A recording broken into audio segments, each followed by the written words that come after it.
nosotros asumimos el gobierno el 1 de marzo del 2020 y ya a los 13 días empezaron los primeros casos de COVID en el Uruguay, con todo lo que sabemos que pasó y con todo lo que impactó en todo el país.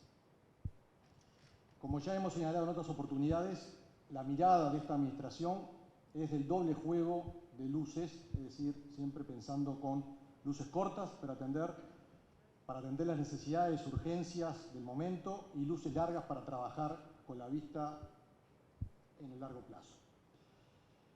Así es que pudimos dedicar importantes esfuerzos para atender las necesidades sanitarias, sociales y económicas derivadas primero de la emergencia sanitaria por la pandemia, a los pocos días, como dije, de asumir. Nosotros, una vez que asumimos, y ya con la pandemia, se votó, el Poder Ejecutivo, en este caso el Ministerio de Economía, envió al Parlamento lo que llamó el Fondo Coronavirus, en los cuales ahí se destinaron más de 2.000 millones de dólares para atender estas necesidades que transmití recién.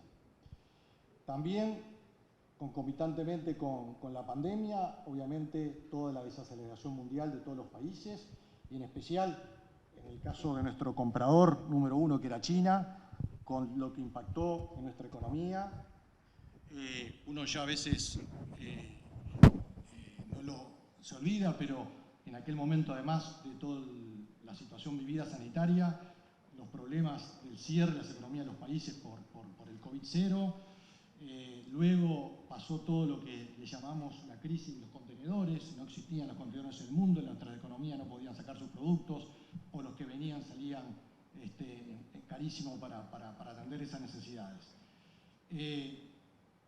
Luego, lo que sigue hoy en día, lamentablemente, la invasión de Rusia a Ucrania, de la guerra, que provocó, también ya veníamos con una economía con tensiones inflacionarias y que provocó aumento de precios, más que nada en alimentos, también todo lo que tenía que ver con los fertilizantes.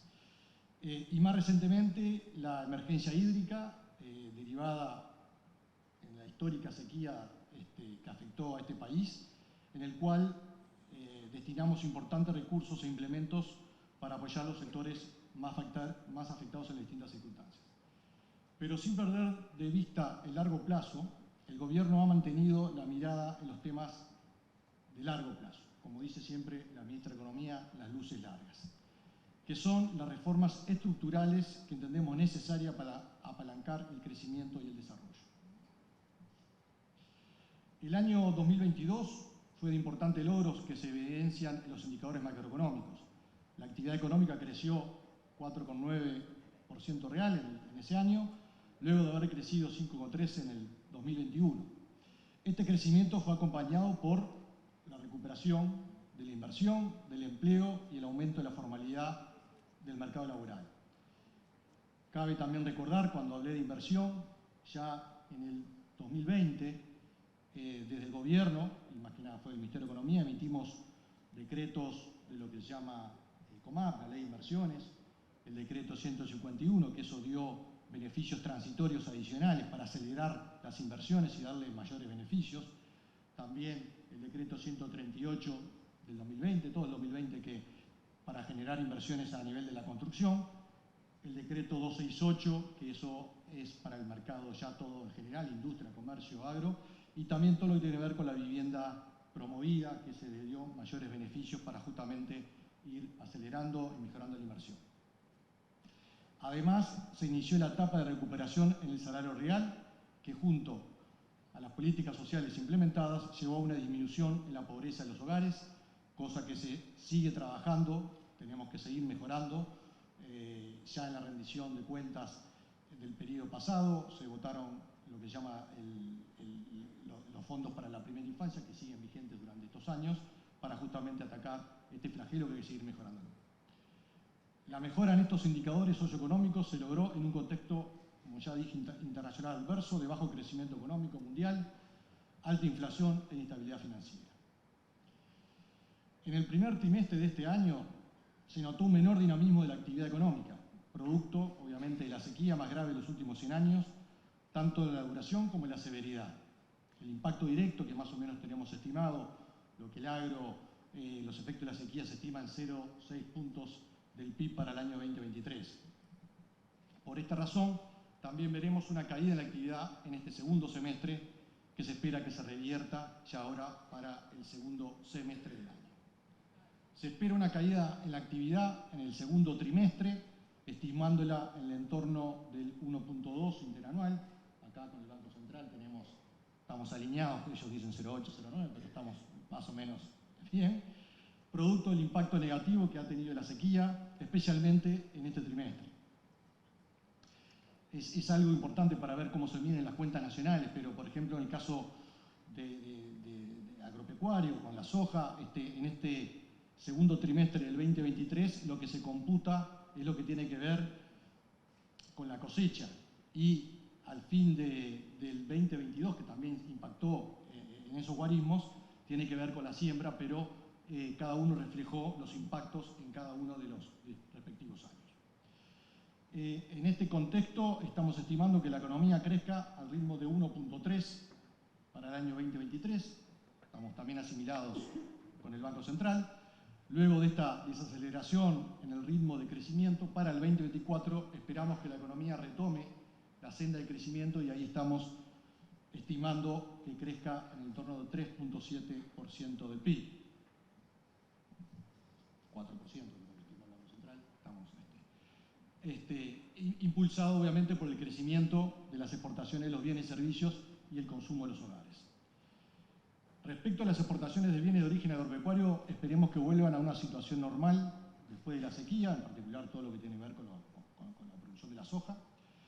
Entendemos que las exportaciones de origen industrial se verán impulsadas también por la nueva planta de celulosa que se estuvo mencionando hace un rato, que inició este año las operaciones en el país, pero en el 2023 está trabajando con una capacidad promedio del 50%. Luego irá incrementando y para el año 2024, así con su capacidad instalada, eso va a impactar en el PIB en el entorno del 0,4 puntos porcentuales. Por eso que acompaña este dato que teníamos de estimación para el 2024 con la planta 100% de UPM, la segunda planta. También esperemos que continúen los altos niveles de exportaciones de servicios que se vienen registrando. Lo mencionó también la parte que escuché al economista Alfonso Capurro, que todas las exportaciones de servicios han sido un dinamismo muy importante en los últimos años y tenemos estimaciones y proyecciones que van a seguir con importante crecimiento. En cuanto al consumo de los hogares, entendemos que también será un motor de crecimiento para el 2024, tanto por el crecimiento del empleo como lo que es la recuperación del salario real, que ya está muy encaminada. Este gobierno ha puesto el foco en potenciar la inversión en infraestructura tan necesaria, que desempeñe un rol relevante para elevar la productividad global de la economía y mejorar la competitividad de la producción nacional de bienes y servicios. Tenemos en desarrollo un importante plan de obras viales en todo el país, interviniendo más del 80% de las rutas nacionales, proyectos significativos en el puerto, como es la terminal Cuenca del Plata, en el marco de la extensión de la concesión, con una inversión del entorno de $600 millones, en aeropuertos, con inversiones en terminales del interior, ya está el aeropuerto Rivera, incluso fue decretado binacional, Carmelo, Salto, Paysandú. Esto también es importante, ya que se habló del tema de toda la diferencia con lo que es con frontera.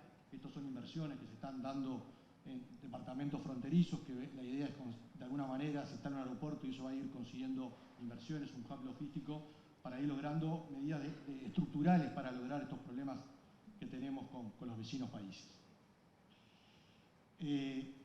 También tenemos obras en el sector energético, el caso del proyecto Cardal, y en redes de transmisión con el cierre del Anillo del Norte, una línea de transmisión de 500 kilowatts que constituye un paso muy importante para robustecer el sistema eléctrico interconectado, dotándole mayor confiabilidad para potenciar el desarrollo productivo del país. Las inversiones en agua y saneamiento, en el cual una de ellas ya fue adjudicada, lo que es el proyecto Arasatí, y lo que está a estudio a nivel de todo lo que tiene que ver con la saneamiento a nivel de 60 localidades en el interior, en el cual de estos dos proyectos estamos hablando de inversiones de más de 550 millones de dólares. Durante el año 2022, la ejecución de inversión en infraestructura, sumada a la inversión pública en vivienda, llegó a los 2.478 millones ejecutados en el año, alcanzando 3.5% del PIB. Para todo el quinquenio 2020-2024, la inversión en infraestructura en conjunto con la inversión pública en vivienda se proyecta que alcanzará 11.476 millones de dólares, un 7% más que el quinquenio anterior. Esto está claramente también expuesto, si les interesa, la exposición de motivos, el tomo que presentamos en la rendición de cuentas. Por otro lado, este crecimiento de la economía se ha visto reflejado en la mejora de los resultados en materia laboral. El acuerdo alcanzado en pleno pandemia con sindicatos y cámaras empresariales priorizó el empleo, obviamente en aquel momento el foco nuestro era el empleo, y asumimos el compromiso de la recuperación salarial a lo largo del periodo de gobierno. Con respecto al 2019, hoy hay 116.000 ocupados más. De esta forma, no solo se logró recuperar el empleo perdido durante la pandemia, sino también los 52.000 empleos destruidos en el quinquenio pasado. Se espera que este año se continúe la creación de empleo, que estimamos, que estaba explícito en la rendición de cuentas, en aproximadamente 12.000 empleos, pero en los últimos meses nuestros números dan mejores resultados a estos estimados, de estos 12.000 que pusimos en la rendición de cuentas. Quiero destacar además, como característica de los ocupados, que aumentó la formalidad, cosa que desde un primer momento fue un foco, también un énfasis, y que 7 de cada 10 empleos fueron en el interior del país. Destacamos también la baja significativa de la inflación. Esto se lo voy a dejar al economista Adelal, que ya va a hablar con su presentación que va a hacer, que está en su menor nivel en los últimos 18 años desde noviembre del 2005. Ello se encuentra en línea con lo propuesto del comienzo por nuestro gobierno y representa una defensa del poder adquisitivo de trabajadores, jubilados y pensionistas. La situación macroeconómica actual se enmarca en una política fiscal que desde el 2020 se ha guiado por un manejo responsable y prudente de los dineros públicos como condición necesaria para la estabilidad y el crecimiento económico del país. Esto implica cumplir con las prioridades de política del gobierno, atendiendo a la vez la sostenibilidad de la deuda pública. Estoy viendo acá al economista Herman Camil, director de deuda del Ministerio de Economía, que también se expuso, así que esto es uno de los grandes temas que él maneja. Fue con ese foco que en 2020 se implementó una nueva institucionalidad fiscal que comprende una regla fiscal a nivel del gobierno central con 3 pilares: el resultado fiscal estructural, la variación de ingresos primarios y el tope legal de endeudamiento neto, que a su vez se fijan anualmente con el objetivo de estabilizar la trayectoria de la deuda. En paralelo, la nueva institucionalidad fiscal generó 2 consejos externos, el Consejo Fiscal Asesor y el Comité de Expertos. El Consejo Fiscal Asesor es un órgano de carácter técnico, honorario e independiente, está compuesto por 3 integrantes, uno de ellos acá presente, Ana Fostel, Aldo Lema y Alfonso Capurro, más el secretario ejecutivo Ignacio Gutiérrez. Dentro de sus competencias se encuentra la de avalar el cálculo del resultado fiscal estructural, así como asesorar y advertir sobre potenciales riesgos en el manejo de la política fiscal. El otro órgano asesor que mencioné es el Comité de Expertos, y su función es la de proporcionar los insumos relevantes para el cálculo del PIB potencial. Ahí también lo integra Uncio, Ceres. En la actualidad está integrado por 12 miembros y está abierto el registro en web para integrar este comité. La regla fiscal se cumplió por 3er año consecutivo y la trayectoria de deuda logró reducirse luego del fuerte incremento provocado por la crisis sanitaria del COVID-19, tal como aconteciera en el mundo entero. Se cumplieron con los objetivos trazados, no solo a nivel de metas cuantitativas, sino particularmente a la hora de responder a las necesidades prioritarias de la sociedad.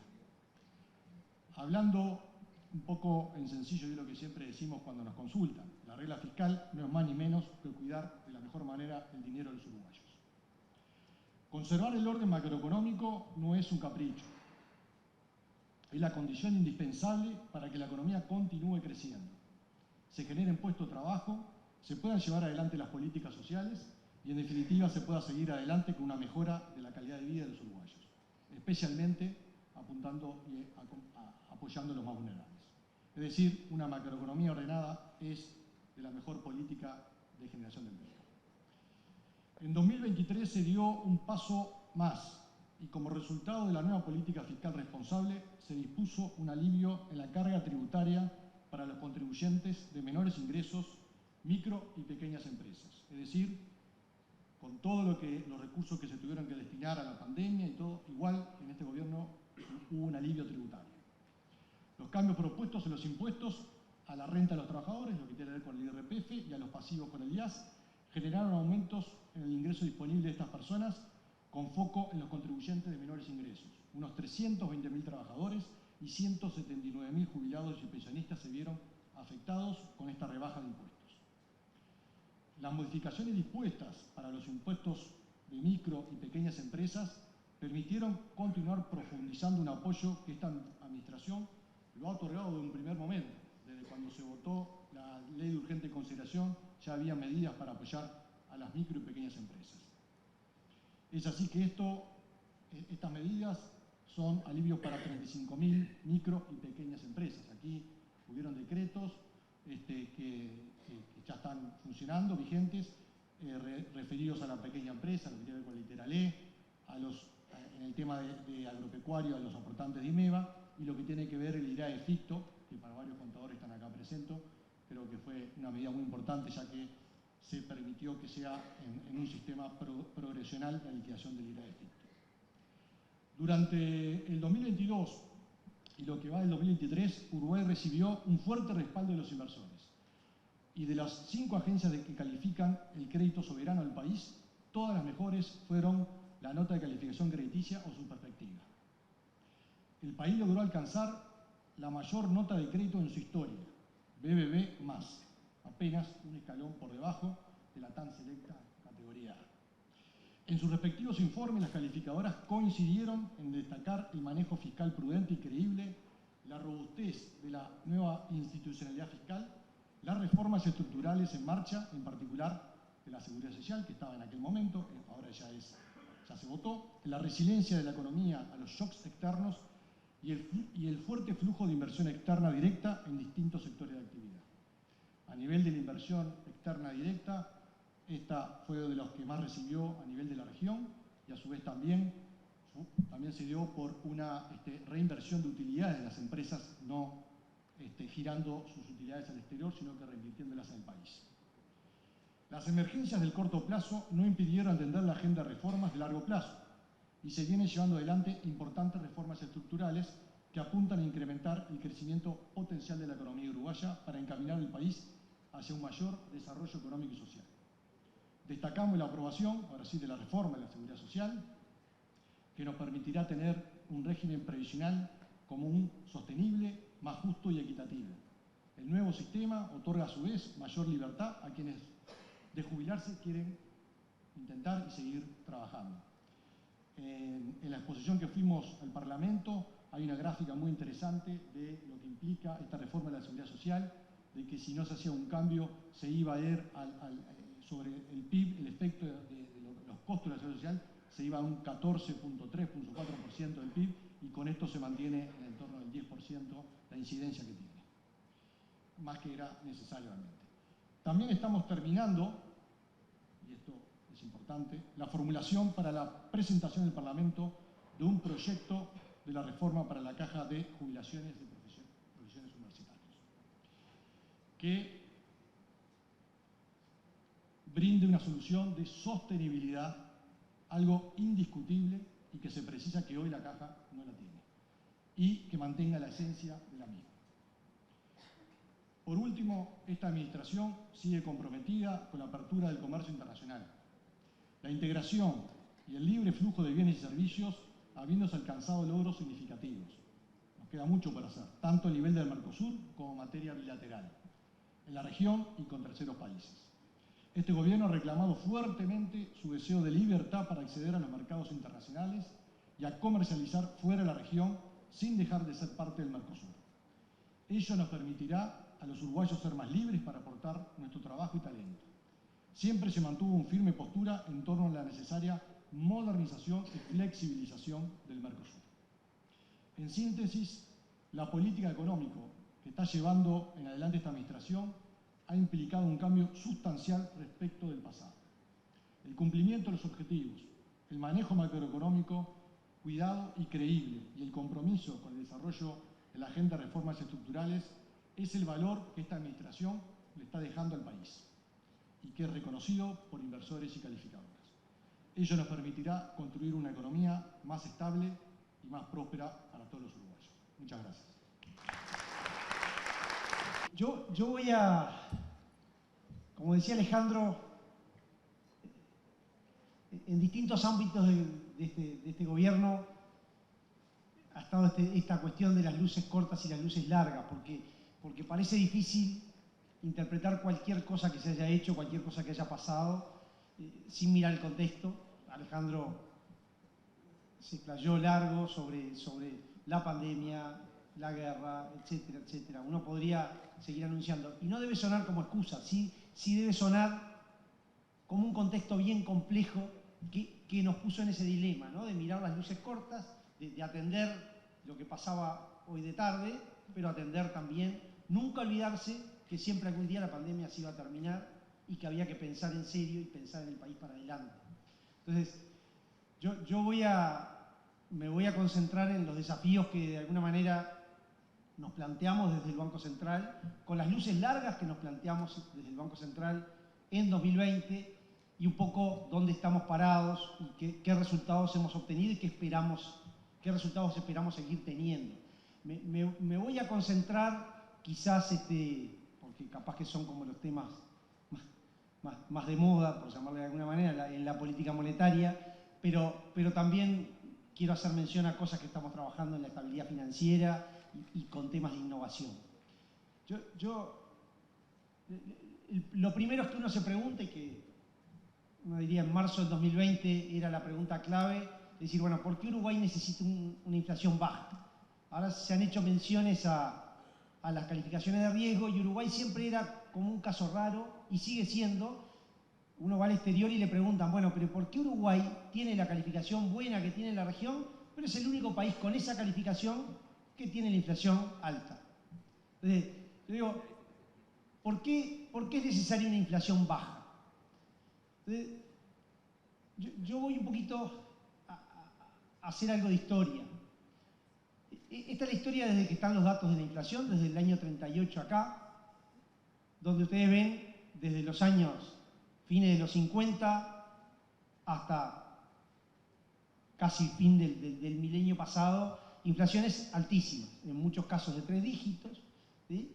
Con picos, que hacen que veamos que el último periodo en Uruguay, los últimos 25 años, nos parezcan que en realidad la inflación no ha sido tan problemática. Ahora, cuando uno va al resto del mundo, una inflación, y si sacan el promedio de donde está ese óvalo, la inflación da 8%.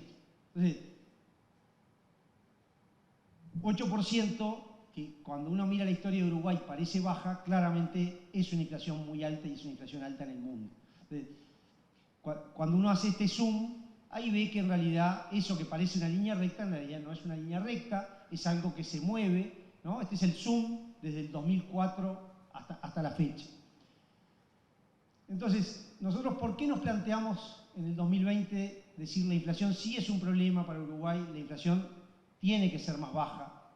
Entonces, yo acá voy a dar hay dos, por clasificarlo de alguna manera, en dos tipos de argumentos. Claramente hay problemas redistributivos, cuando uno tiene inflación alta siempre hay ganadores y perdedores, hay personas o a veces empresas que tienen ingresos fijos, esos ingresos fijos se van deteriorando, o sea, la inflación va erosionando el poder de compra de algunos ingresos, eso genera y va generando muchos ruidos a lo largo de la economía que tienen que ver con la redistribución de los ingresos.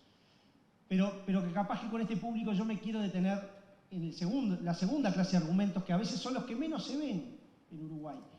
Y desde el Banco Central, esto es una agenda que está de investigación que ya tiene mucho tiempo, que muestra que todos estos años de alta inflación han llevado a que los agentes económicos van tomando defensas, se van adaptando a la situación, pero esas adaptaciones no siempre son óptimas, no siempre son buenas, ¿sí? ¿Por qué? Porque nos ha llevado a que, por ejemplo, tengamos hoy en Uruguay todavía el 75% de los depósitos en dólares, que buena parte de los créditos sean dólares. Pero cuando uno empieza a ir a lo micro de las empresas, y eso todos ustedes lo verán, por ejemplo, nosotros tenemos un estudio que muestra que las empresas en Uruguay tienen stock de inventarios más altos que en el resto de la región. ¿Por qué es eso? Porque Uruguay tiene una inflación más alta que el resto de la región. Es una defensa que han hecho las empresas, está bien, es lo que encontraron para resolverlo, pero claramente no es sano en el largo plazo para la economía del país.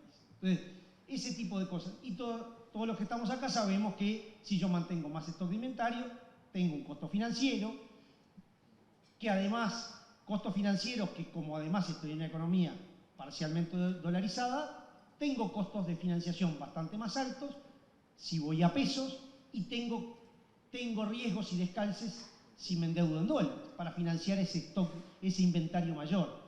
Y así yo podría seguir con un montón de ejemplos, cosas, no los quiero aburrir, de trabajos que hemos hecho, donde claramente uno muestra que la inflación no es neutra. Tener una inflación del 8% termina afectando en las cuestiones micro de cada una de las empresas a lo largo y ancho del país. Entonces, eso, para un poco arrancar, que esto no es un capricho, es importante. Uruguay tiene tasas de crecimiento históricamente bajas y si las queremos revertir, queremos que la economía crezca a otro ritmo, necesitamos empresas que tomen otro riesgo, que puedan crecer de otra manera y para eso precisamos una inflación más baja. ¿Tá? Eso es lo que está atrás de esto. Por eso yo insisto y repito esta frase, a veces discutimos un poco qué cosas puede hacer el banco, yo insisto, es la mejor contribución que el Banco Central del Uruguay puede hacer al crecimiento de la economía es tener una inflación baja. Por eso, a inicios del 2020, lanzamos un plan que es lo que le llamamos hacia una moneda de calidad. O sea, nuestro objetivo es que el peso uruguayo sea una moneda de calidad. No entramos en esta discusión que ahora hay del otro lado del charco. Lo que decimos es que queremos un peso uruguayo que sea una moneda de calidad. Que cuando una persona tenga 100 pesos en el bolsillo, sepa que dentro de un año no va a tener 92, que va a tener algo más cercano a 100 pesos que 92. Entonces, ¿en qué consistió este plan? De alguna manera 5 patas. Yo digo, lo primero fue anunciar y ser muy claros con el compromiso con la inflación baja. ¿Ah? Eso puede parecer muy obvio, pero se reforzó ese compromiso. Lo segundo, decidimos que el mejor instrumento de política monetaria para cuidar la inflación era la tasa de interés y por eso desde agosto de 2020 empezamos a manejar la tasa de interés como instrumento dentro de este marco de política monetaria. Fortalecimos la transparencia en la comunicación. ¿Qué implicó esto? Bueno, implicó desde que la reunión del Comité de Política Monetaria, que se hacía 4 veces al año, se pasara a ser 8, pero en cada una de esas instancias se comunica buscando ser cada vez más directos con el público, apuntando a todos los públicos, a los expertos y a los no expertos. Publicamos un informe que se llama el Informe de Política Monetaria, que yo no lo escribo yo, así que puedo hacerle propaganda. Yo digo, es el mejor informe macro que hay en Uruguay, es un informe bien completo, que toca todos los puntos y que de alguna manera toma la situación, la mejor foto de la economía que uno puede tomar. Entonces, todo eso formó parte de ese paquete de transparencia que el banco trató de darle a los agentes económicos. Es decir, lo que buscamos acá es que los agentes económicos entiendan cómo razonamos nosotros y entonces cada vez que tomamos una decisión sepan para dónde vamos a ir, para dónde no vamos a ir, qué hay que leer y qué no hay que leer. La cuarta pata es la desdolarización. Nosotros entendemos que esto es un proceso lento, que no va a ser obligatorio, pero que es importante que el país recorra. Después me voy a detener un poquito más en esto. Uruguay es una economía parcialmente dolarizada que tiene que tratar de poco a poco ir revirtiendo este proceso. Para que se revierta y para que los agentes que voluntariamente se pasaron a otras monedas vuelvan al peso uruguayo, y bueno, no tiene que ser obligatorio, tienen que convencerse de que tiene ventajas, cosa que nosotros creemos firmemente que tiene ventajas para muchas personas, empresas, etc. De todas maneras, es un proceso que es lento y que hasta que la inflación no esté baja y baja por mucho tiempo, no va a ser fácil avanzar. Y por último, y después me voy a meter más en esto, la quinta pata es que tiene que haber libre flotación y que el régimen de tipo de cambio tiene que ser lo más puro posible y con la mejor flotación posible. Después me detengo un poquito en esto. Entonces, a ver, este esquema, esto solo también a modo de propaganda, pero que muchos países hagan una cosa no es un argumento en sí mismo, pero uno tiene que preguntarse. Esto que desde el Banco Central hacemos es lo que se llama un régimen de metas de inflación. Es básicamente un régimen donde, como ustedes saben, el Banco Central pone una meta, en la actualidad decir que la inflación va a estar entre 3 y 6, y lo que hace el Banco Central es que cada vez que la inflación y las expectativas de inflación se desvían de lo que esperamos, actuamos. ¿Cómo actuamos? Con el instrumento que fijamos, que es la tasa de interés. Es decir, cuando la inflación o las expectativas de inflación se van más allá del rango, subimos la tasa de interés para hacer que la inflación vuelva al rango. Si la inflación estuviera por abajo del rango, bajaríamos la tasa de tal manera de hacer converger la inflación y sus expectativas al rango. Esto, que conté en 30 segundos, es un régimen que empezaron los países en Nueva Zelanda y Australia ya en los años 80, pero que hoy tienen todos los países que ven pintado en rosado en el mapa. Chile, Nueva Zelanda ya dije en los años 80, Chile en los 90, Perú lo mismo, Colombia también más o menos por esa fecha, en los 2000 lo hizo Brasil y así podría seguir. Uruguay estamos tratando de que se incorpore a este grupo de países. Como decía Alejandro hace un rato, el mundo sobre mediados del 2001 lo que tuvo fue un shock muy fuerte de precios causado por distintas razones, desde la pandemia y sus consecuencias en la logística, la propia guerra de Ucrania, y podría seguir. ¿Eso qué hizo o qué ha hecho? Y bueno, que todo el mundo, todos los países que tienen este régimen, reaccionaron, la inflación se disparó, reaccionaron, ¿cómo reaccionaron? Como yo mencioné, subiendo las tasas. Ahí tienen cómo subió la tasa todos los países de la región, eso en colores, cómo subió la Reserva Federal en Estados Unidos, cómo subió la tasa el Banco Central Europeo. ¿Ah? Y acá en particular, cómo hemos subido nosotros. Al inicio de la pandemia, con una economía resentida y donde lo que importaba era que la economía siguiera fluyendo, pusimos la tasa de interés bien baja, en 4,5%. En la medida que pasó la pandemia y que se fue normalizando la economía, empezamos a subir. Y ahora que estamos dentro o relativamente cerca de los objetivos que nos hemos planteado, hemos empezado un proceso lento y cauto de baja de interés. Un poquito para ver los resultados. Esta es la gráfica que yo ya les mostraba, del 2004 al 2023, haciendo un zoom de lo que pasó desde el inicio de la pandemia, o desde marzo del 20 hasta acá. El zoom, esta es la trayectoria de la inflación en Uruguay. Tuvimos unos cuantos meses con inflación a la baja, enseguida de la pandemia, pero cuando empieza el shock de inflación fuerte en el mundo, la inflación acá también se nos empieza a disparar. Por suerte, no llegamos como otros países a tener inflación de 2 dígitos, pero la inflación quedó pegando en el palo el 9,95. Desde septiembre del año pasado, la inflación ha ido cayendo hasta este 4,11, que es el que estamos hoy. Y hoy tenemos la inflación en 4,11, menor cifra de inflación desde el año 2005.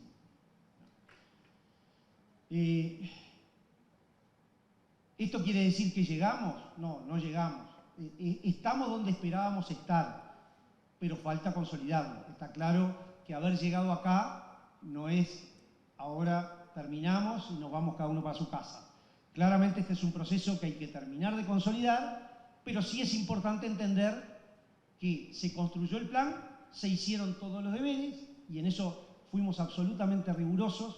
Alejandro mencionaba en su alocución el desvelo que este equipo económico ha tenido por una palabra que es cumplimiento. O sea, nosotros fijamos metas y nos preocupamos que hasta en los mínimos detalles haya cumplimiento. Y ese cumplimiento, cuando nos pasó, porque nos pasó, en buena parte de este periodo que la inflación estaba fuera del rango y que no estábamos cumpliendo y que parecía que no llegábamos, igual todos los deberes la idea fue que cada uno de los deberes, por más chiquito que fuera, se cumpliera. Y tuvimos un desvelo, que no pido que lo hayan apreciado, pero desvelo si prometimos que el 14 de agosto del 2021 íbamos a publicar el informe, ese informe se publicaba. Si prometimos que el 5 de octubre hacíamos una conferencia para inversores con el exterior, la hacíamos. Y así, un plan absolutamente detallado para cumplir y para mostrar cumplimiento. ¿Para qué? Para, bueno, al final uno espera. Después siempre hay factores que pueden alterar los resultados, no siempre se llega, que hayamos llegado al 411, al final del camino no es casualidad, llegamos a partir de haber cumplido un montón de planes y un montón de metas que nos fuimos planteando. Esto simplemente para mostrar, y algo le escuché a Alfonso, y yo por eso insistía, la tarea no está terminada, pero esta es una lectura que a mí me gusta hacer, porque este es un mapa de calor que nosotros hacemos de todo el índice de precios. Y cuando uno mira en verde, son rubro por rubro, en verde tienen los rubros que están por abajo de su media histórica. Y hoy una de las cosas que vemos es que todos los rubros están por abajo de su media histórica, salvo alguna pequeña excepción. Entonces, eso para nosotros es bien importante, porque claramente hay algunos rubros que se han movido en forma fuera de la media. Claramente frutas y verduras es un rubro que todavía está creciendo al 25-26%, pero hay una explicación, la seca. Los rubros transables están teniendo una evolución muy baja, pero también los no transables, que en general son los más duros, están teniendo movimientos por abajo de sus medias históricas. Los no transables todavía fuera del rango, pero claramente un escalón importante abajo de lo que ha sido la historia de los últimos años. ¿Ah? Esto también un poco para ilustrar dónde estábamos en el 2019. Esta es la tabla, son 152 países, la tasa de inflación. En el 2019 Uruguay tenía solo el 13% de los países de esos 152 con mayor inflación que Uruguay. Al cierre del 2022 estábamos a mitad de tabla. Creo que si lo hacemos ahora, todavía estamos un poquito más a la izquierda. Gráfica parecida con la región. Esto es cómo fue evolucionando. Y en diciembre del 2020, cuando el shock inflacionario todavía no se había dado, Uruguay claramente estaba por fuera de los demás países serios de la región. Uruguay es la barrita celeste, claramente afuera. Yo por ahí en el año 22 hacía una presentación y yo decía, bueno, ¿cuál es nuestro desafío? Porque en el año 22 estábamos en el montón, estábamos igual que todos. ¿Cuál era el desafío? Que cuando el mundo bajara las tasas de inflación, y las ha empezado a bajar, en Uruguay también empezaron a bajar. Por suerte, y de nuevo, esto no está cumplido, pero por suerte la tasa de inflación se ha empezado a mover y estamos reaccionando. Ahí el que quedó hoy rezagado en la región es Colombia, pero los demás países han bajado la inflación y Uruguay ha bajado la inflación. Acá una de nuestras preocupaciones, esta es la misma gráfica de la inflación, ¿sí? El 411, pero que yo le agregué en línea azul una cosa que a nosotros desde el Banco Central nos importa mucho, que son las expectativas. ¿Sí? Expectativas que claramente, si ustedes miran ese óvalo, claramente están un escalón más abajo de lo que ha sido la media histórica de los últimos 10 años. De todas maneras, esas expectativas para nosotros todavía están afuera del rango y es una de nuestras preocupaciones. Es decir, hoy las expectativas de 25 analistas aproximadamente da una inflación dentro de 2 años en 6,32. Eso a nosotros nos preocupa.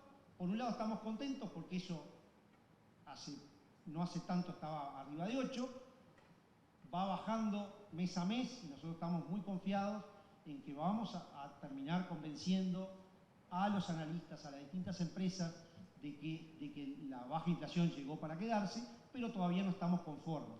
Ahí nosotros, y dentro de esa transparencia que decíamos, tratamos de hacer una comunicación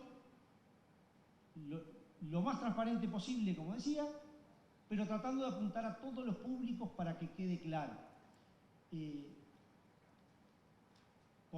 Obviamente con la prensa, con los analistas hacemos reuniones periódicas, colectivas, individuales, pero tratamos de generar también comunicación con otros públicos. En particular, conversando con Jorge hace un tiempo, yo le decía, nosotros estamos publicando una newsletter que básicamente lo que tiene es un pequeño informecito de 4 carillas que tiene cuánto es la inflación, cuánto es la inflación esperada por los analistas, cuánto esperan los empresarios, cuánto es el cálculo de la inflación que se deduce de las curvas de tasa de interés. Bueno, todo eso lo ponemos en ese informecito, nosotros lo estamos compartiendo con el colegio justamente porque nos importa que todos entiendan para dónde vamos, por qué hacemos lo que hacemos, por qué razonamos lo que razonamos y a dónde queremos ir y qué resultados estamos teniendo. Entonces, por eso nos importa, en este caso a los contadores, porque claramente es un público que termina tomando decisiones, que termina asesorando empresas, que se entienda hacia dónde queremos ir y por qué queremos ir hacia ahí. Entonces, eso es bien importante y bueno, así que los invito. Hoy en particular publicamos la newsletter mensual, así que yo recomiendo entrar a la página del banco o a las redes y de ahí bajarlo, se pueden suscribir, con un botón se suscriben, yo lo recomiendo. De hecho, incluso la propuesta nuestra es quienes quieran distribuirlo a sus clientes, encantados, porque la idea es justamente que esto se entienda. Última, o en la página web del colegio. Estamos publicando en la página web del colegio. Llegamos a un acuerdo, Banco Central nos lo envía y nosotros lo publicamos. Invitamos a mirar siempre la página del colegio porque nos parece muy oportuno. Bueno, para ir terminando con la inflación, yo les mostraba la evolución de la tasa de interés, subimos la tasa de interés hasta 11,5%, ese fue la mayor tasa que fijamos allá sobre cerca de fin de año. En la medida que la inflación se empezó a comportar bien, empezó a descender y a acercarse al rango meta, empezamos un proceso lento y gradual de baja de tasa. Hoy la tasa está en 10%, es decir, esta es la tasa de interés a un día. Esto, yo digo, es un paso, todavía queda camino por recorrer, pero a mí me importa marcar esto, porque esa tasa, que es la tasa a un día, la que está en 10%, la fijamos nosotros. Esta es la curva de tasa de interés que va de un mes a 10 años. Esa gráfica, esa línea que viene en amarillo, es la curva de tasas en pesos de un mes a 10 años en octubre del año 22. Esta más naranjita es en enero del 23, en mayo del 23 y la que teníamos en agosto del 23. Y acá está la tasa hasta 10 años. Tasa a 10 años que estaba en el 11,80 hace un año o casi un año y hoy está casi 250 puntos básicos abajo. Y eso no lo definió el Banco Central, eso lo definen los inversores. Es decir, hoy los inversores le exigen una tasa a Uruguay 250 puntos más abajo de lo que le exigían hace un año. Y eso es ahorro para Erwan Camil y Alejandro Irastorza cuando emiten deuda, pero de alguna manera cualquier proyecto que en Uruguay se quiere desarrollar y financiar en pesos va a tener un costo financiero más barato. ¿Estamos contentos con esta tasa?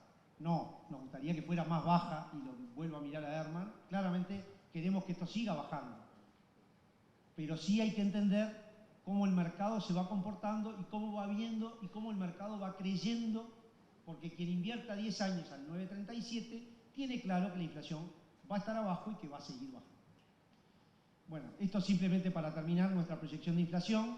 Nuestra proyección a 2 años es que la inflación va a estar en 5,30. Yo sé que estas proyecciones pueden tener ciertos riesgos, algunas se mencionaron en las charlas anteriores. Creo que parte de lo que hay que terminar de entender es que también este régimen de metas de inflación lo que hace es que si alguno de esos riesgos se consolidara, el Banco Central va a reaccionar y va a actuar con los instrumentos que tiene. Entonces, claramente eso es lo que nos debe y es lo que esperamos los agentes económicos vayan interpretando, es que por eso es que decimos que la inflación va a estar en el rango. Esto es simplemente un poco el comportamiento de las tasas de interés que me parece que es importante ir mirando hacia dónde creemos que se van a ir moviendo las tasas, claramente hacia abajo, pero esto va a depender de cómo se siga comportando la inflación y cómo se sigan comportando las expectativas de inflación. Como antes que me lo pongan en las preguntas, voy a hablar del dólar. Siempre hago el chiste de que, bueno, voy a decir cuánto va a estar el dólar a fin de año. Ahora algo de eso voy a hablar. Pero, a ver, lo primero es, dije el dólar, pero vuelvo al anterior. El Banco Central tiene un mandato, en el artículo 3 de la Carta Orgánica, que es velar por la estabilidad de la moneda nacional. Y eso es lo que nosotros hacemos. Es decir, nos preocupa la estabilidad de la moneda nacional y que la inflación sea baja. Ese es nuestro objetivo central. Dicho esto, nosotros marcamos, y esto es algo, esto que estoy mostrando en la gráfica, es una medición que tiene muchos años, que responde a algunos modelos que el Banco Central viene elaborando, pero que desde hace un par de años nosotros entendimos que era buena cosa empezar a divulgarlo. Cuando nos daba bien y cuando nos da mal. ¿Sí? Y una de esas medidas lo que marca es contra un modelo que el banco tiene, modelo teórico, que hoy el tipo de cambio tiene un cierto desvío, y ese desvío está, según como uno lo mida, entre el 12 y el 15%.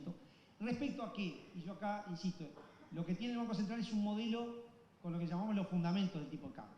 ¿Sí? Cómo nosotros entendemos que debería evolucionar el tipo de cambio en función de la evolución de la productividad en Uruguay con respecto al resto del mundo, la evolución de los precios que nosotros comerciamos con respecto a precios en el resto del mundo, el gasto público y otras medidas que influyen en el largo plazo en el tipo de cambio. Entonces, claramente está ese desvío. Ahora, cuando uno mira ese desvío y tiene que ver si hay que actuar o no, y nosotros, yo lo dije hace un rato, el tipo de cambio en Uruguay hay libre flotación. La última intervención del Banco Central del Uruguay fue hace casi 2 años, el 31 de agosto del 2021. ¿Esto quiere decir que nunca vamos a intervenir? No, el instrumento está y podemos llegar a intervenir. Lo que uno tiene que leer qué está pasando en el mercado para entender si interviene o no interviene. Entonces, algunos comentarios sobre el peso uruguayo se ha ido fortaleciendo respecto al dólar, pero ahí tienen una gráfica de qué pasó. El peso uruguayo ahí es la línea negra sin alusiones deportivas, pero la línea negra con el fondo amarillo.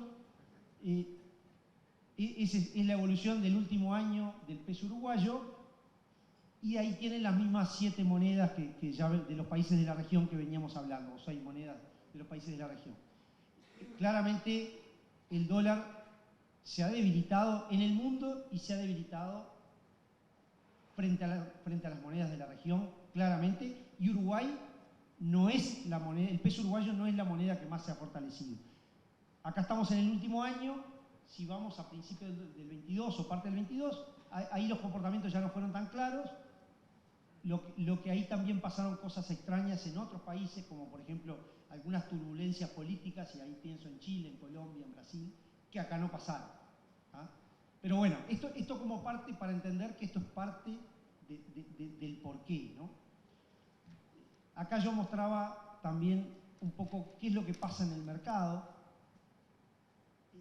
Nosotros empezamos también a publicar estos datos hace poco tiempo, y ahí lo que ven, y creo que con esto voy a tratar de no aburrirlos más con gráficas, pero básicamente hay 2 agentes que son los que operan fuerte en el mercado, que es la línea azul oscura que tienen, que es el sector privado, en la gráfica de la izquierda, el sector privado claramente vendedor y un sector de empresas públicas claramente comprador.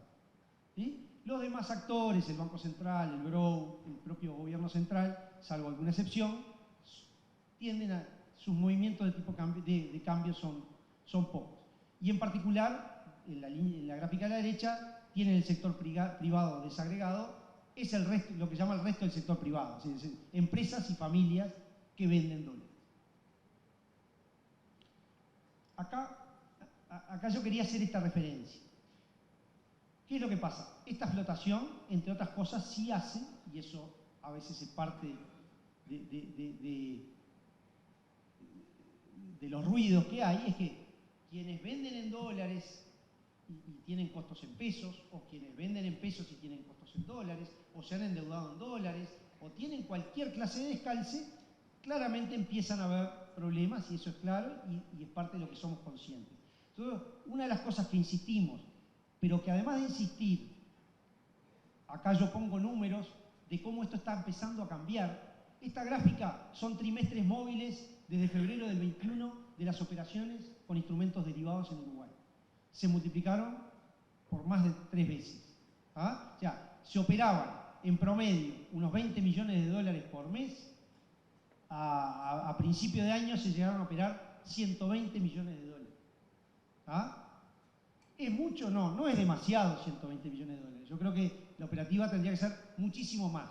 Pero cuando uno empieza a ver los datos, estos datos desagregados todavía no son públicos, pero cuando uno va y desgrana, empieza a ver que hay cada vez más empresas haciendo contratos de derivados, cada vez más empresas cubriéndose, entendiendo de qué es esto, que como pasa en otras partes del mundo, como yo a veces digo, no me acuerdo quién me dio el ejemplo de una máquina, un Caterpillar, estas maquinitas Bobcat que se usan en la construcción. Y dice, bueno, pero eso si es importado se tiene que vender en dólares. Bueno, en Chile se vende en peso chileno y es importado. ¿Tá? Se importa, no la fabrican en Chile, pero se vende en peso chileno. Entonces, ¿por qué en Uruguay no? Y por eso ahora iba a insistir con lo de el tipo de cambio, cuánto va a estar el tipo de cambio a fin de año.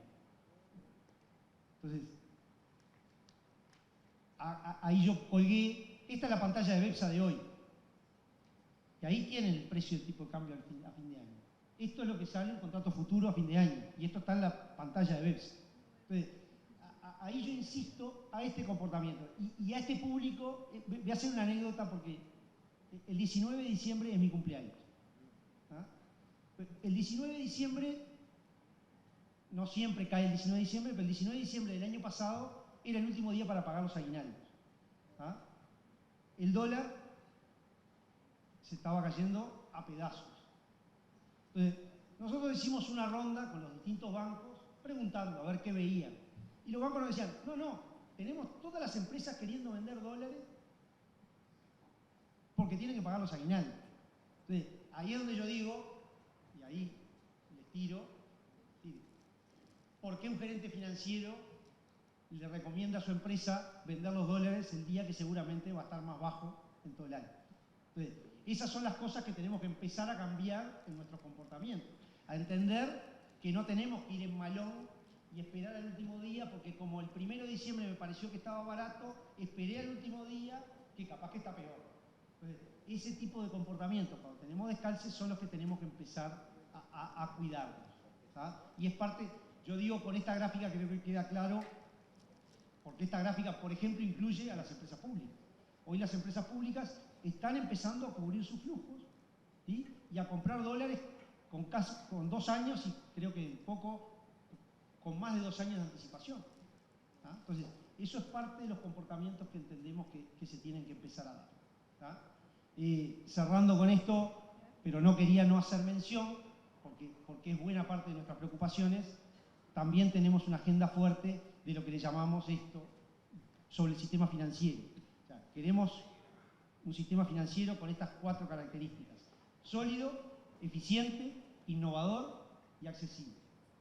Claramente, Uruguay, y estas gráficas no pido ni que las miren, son de dibujo nomás, claramente Uruguay después del 2002 hizo los deberes, hizo un montón de reformas en su sistema financiero y hoy tiene un sistema financiero absolutamente sólido, con el doble de capitalización de lo que requieren las normas, con niveles de liquidez muy buenos, con niveles de morosidad muy, muy bajos.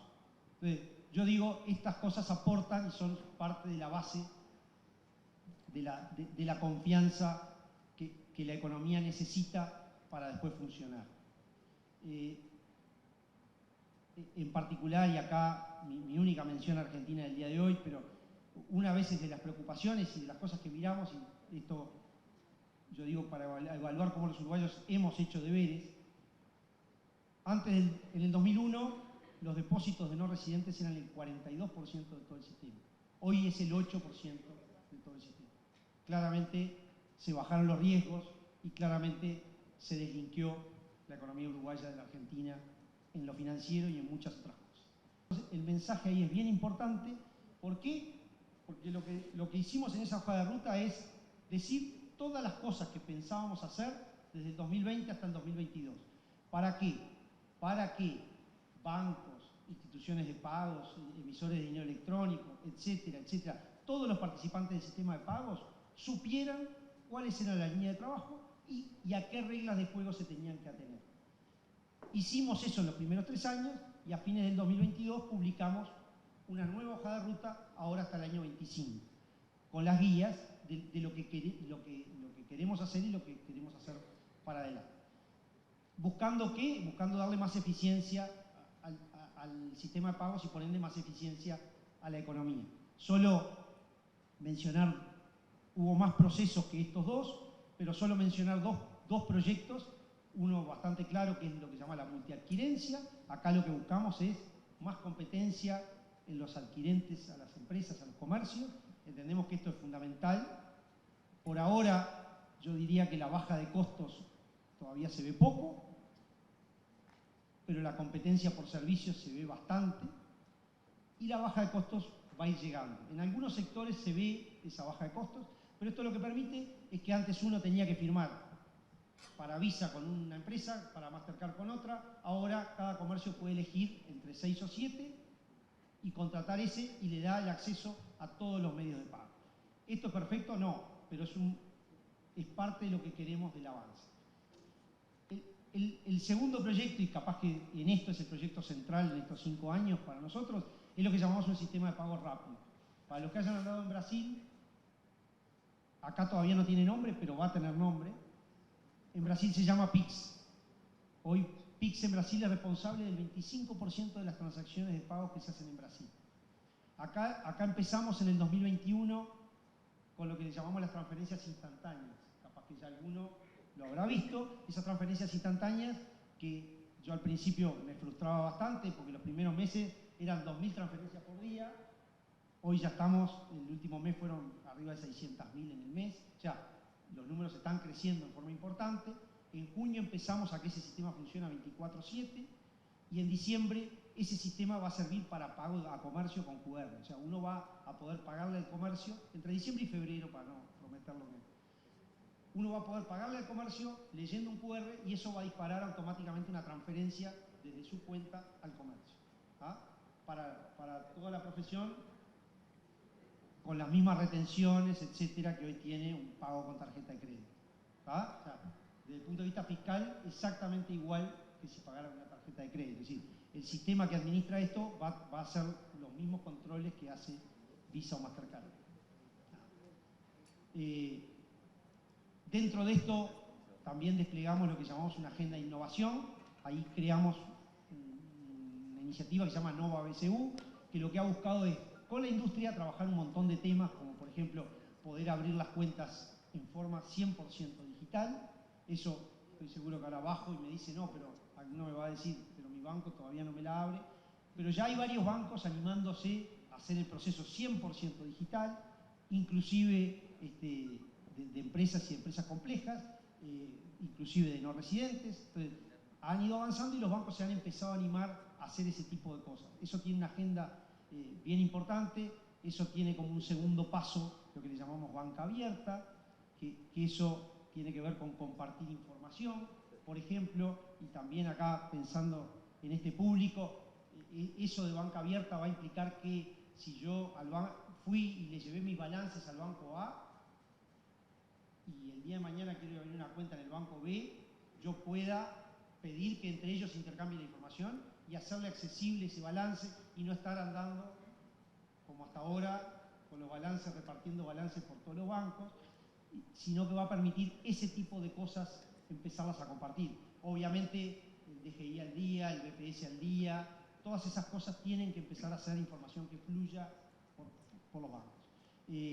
Lo mismo, y para los que le interesen, con activos virtuales, también un tema importante que, aunque para muchos es medio cuco, para nosotros era importante, y sacamos lo que llamamos un libro blanco marcando las cosas que queremos hacer en esto. Y por último, creo que ya Daniela Medina les habló hoy, pero también desde el banco y muy en línea con el Ministerio de Economía, con una agenda de finanzas sostenibles, porque entendemos que ambiente y finanzas no tienen que ir por caminos paralelos, sino que justamente hay que encontrar que las cosas que queremos hacer para sostener el planeta tengan su financiamiento, los fondos vayan hacia ese tipo de proyectos. Entonces hay una agenda bien importante para eso. Así que bueno, esperando ya sé que es muy tarde, agradecer la invitación y bueno, espero haber sido